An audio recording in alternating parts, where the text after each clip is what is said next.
এখন তো ঠান্ডার সময় মানুষ ঘুমায়,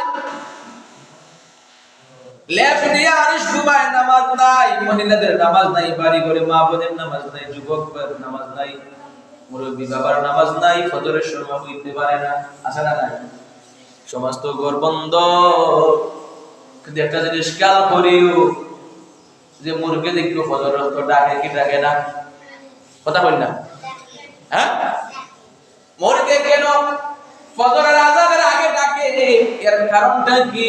এর কারণটা কি? মুসলিম শরীফে একটা হাদিস, আল্লাহর নবী ইরশাদ করেন, মুরগি কিন্তু ফেরেশতা দেখে। সুবহানাল্লাহ। মুরগি ফেরেশতা দেখে, আর মুরগি ফেরেশতা দেখিয়া ডাকে। দেখুন মুরগি যে সময় ডাকে, ফজর ওয়াক্ত রহমতের ফেরেশতা আসে। সুবহানাল্লাহ। ফজর ওয়াক্ত রহমতের ফেরেশতা রহমত নিয়ে আসে। এজন্য ফজরের আগে মানুষকে ডাকে, উঠো উঠো, দরজা খান খুলে রহমত গ্রহণ করো। আর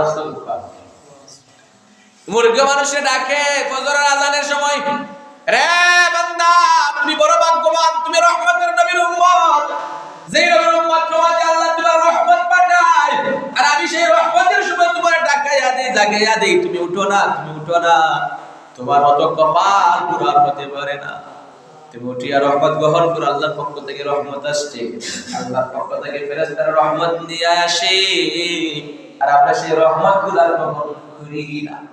আছে না? সহিহ মুসলিমের হাদিস, মুরগি ডাকে আপনি আমার জন্য রহমত নিয়ে আসে ফেরেশতারা, কিন্তু আপনি রহমত গ্রহণ করি না, দরজা বন্ধ করিয়া ঘুমাই। আই সেই রহমতগুলো আল্লাহ ফেরেশতারা সমুদ্রের উপরে ছেড়ে দেয়।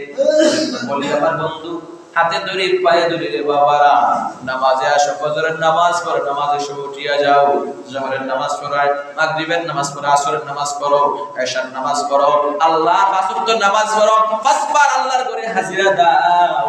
আমার আল্লাহ পাক রব্বে কারীম বান্দা থেকে তোমারে, বান্দা থেকে বন্ধু বানায়া ওলি বানায়া দিবে।